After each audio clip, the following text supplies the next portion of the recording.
Kapag may nawala sa buhay mo, mahirap man natanggapin pero kailangan mong maging matatag sa katotohanang hindi lahat ay laging mananatili sa tabi mo. Ang taong pinili ng puso mo. Dahil minsan, may ibang plano sa'yo ang nakaguhit sa mga palad mo.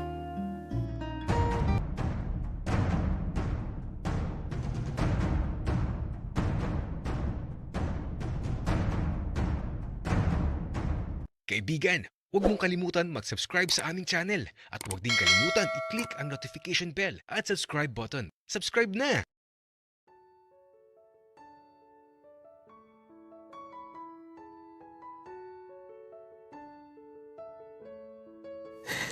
Nasasabik na akong mayakap ulit si Eman. Kaya lang, makikilala pa ba niya ako kasi 10 taon na yung tanda ko sa kanya ngayon. Sana naman makilala niya ako. Matapos kong masigurado na nakauwi na si Eman, eto, umuwi na din ako at nagpahinga na ako. At sa wakas, nangyari na ang lahat ng naaayon sa kagustuhan ko. Pagka-uwi ko, diretso tulog lang. At sa paglipas ng mga oras, nagising akong may ngiti sa mga labi ko.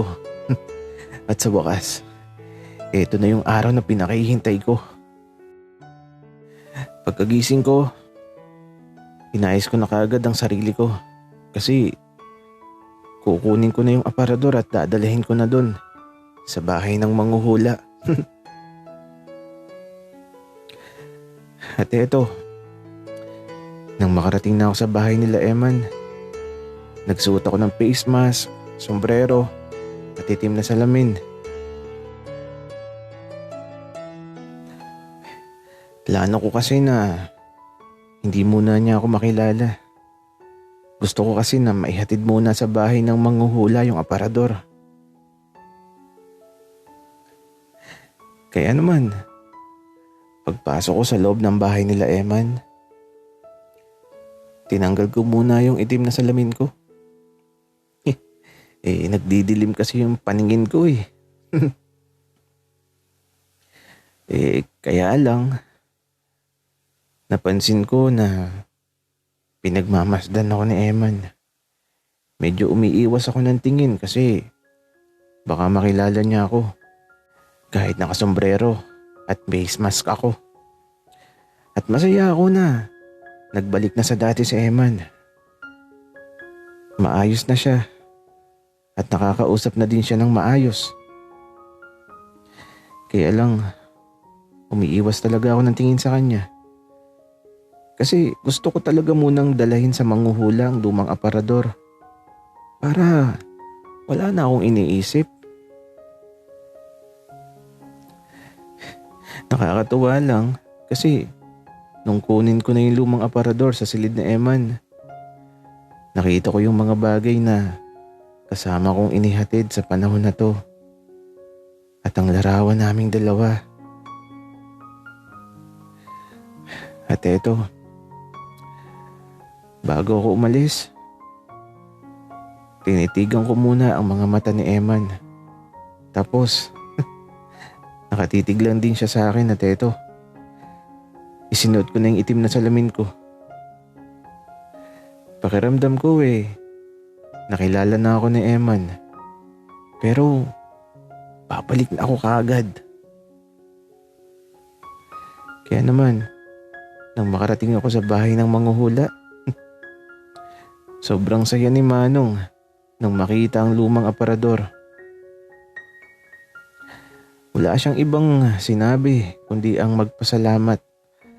At dahil naihatid ko na ang aparador, dumaan na muna ako sa barbershop at nagpagupit ako at nagpaahit para magmukha akong bata ulit. Medyo bumata naman ang itsura ko pero parang tito na ako ni Eman. Pero okay lang. Ang mahalaga, masaya ako. At eto, pagka uwi ko sa bahay ko, naligo na ako at inayos ko na ang sarili ko. Gusto ko kasing maging presentable kapag nagkita na kami ni Eman. Nagpabango na ako, nagpaikot-ikot sa harapan ng salamin. At higit sa lahat, nagtoothbrush akong mabuti para fresh kapag may naganap. At eto, hapon na nang matapos ako. Palubog na sikat ng araw, kaya naman sumakay na ako sa sasakyan ko at eto, diretso na ako sa bahay nila Eman.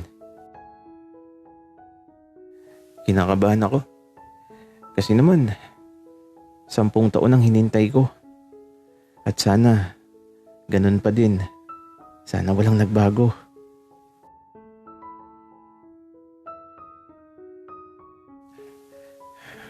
Tao po. Wika ako at eto, may lumabas sa pintuan. Sinong kailangan nila? Wika ng papa ni Eman. Si Eman po. Andyan? Teka.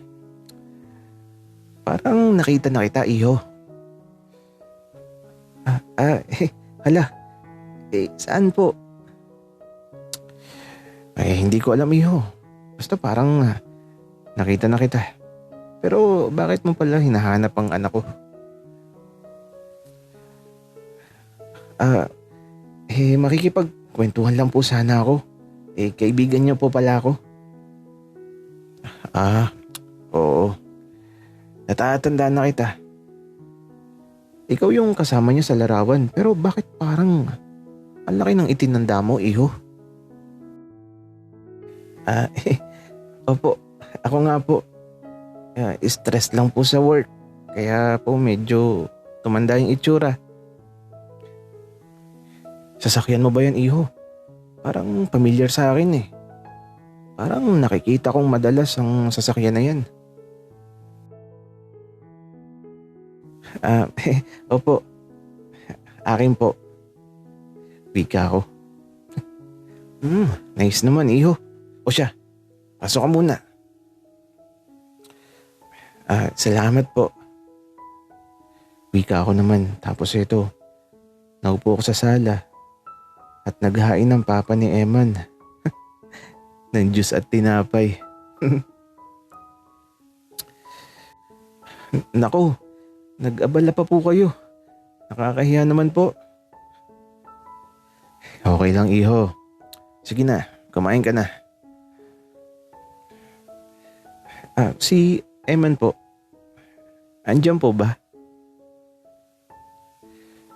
At eto, hinawakan ng papa ni Eman ang telepono niya. At siguro, i-chat niya si Eman na may bisita siya. Kaya lang, napakatagal magsalita ng papa ni Eman. Medyo naiinip ako kasi madilim na sa labas.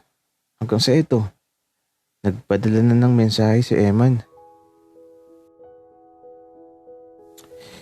Hindi ko alam kung anong pinag-uusapan nila.